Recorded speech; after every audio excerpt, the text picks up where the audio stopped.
For more than 20 years, he'd been bullied, and no one ever once stood up for him. So he decided to take revenge. After suiting up in his own combat gear, he first walked into a coffee shop, threatened the owner to make him a cup of coffee, and then gave him 5 seconds to run. The terrified owner bolted for the door, but obviously he couldn't outrun a bullet.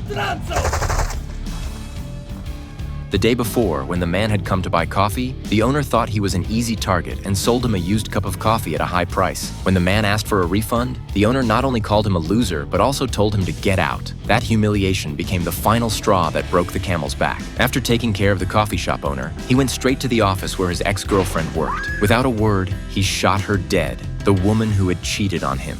Then he stepped out onto the street, killing everyone in sight. It didn't matter if they were men, women, or children. No one was spared. In his mind, when he was being bullied, nobody had ever helped him, so he saw everyone as an accomplice. Under his insane killing spree, the streets soon filled with bodies. Passing by a beauty salon, he stopped in for a drink of water. He forced everyone inside to freeze, then took off his mask to drink. Once he'd recovered his strength, he actually planned to let them live. But just as he was about to leave, someone behind him muttered an insult. Instantly, he turned around, raised his assault rifle, and emptied the entire magazine into the room. The reason the police hadn't shown up yet was because earlier, he had used homemade car bombs to blow up the town's police station. No one inside survived. Only 2 patrol officers who happened to be out at the time escaped the blast. When they spotted the man on the street, they immediately raised their guns to shoot, but he merely turned slightly and somehow deflected all the bullets. As soon as they reloaded, he seized the moment and returned fire.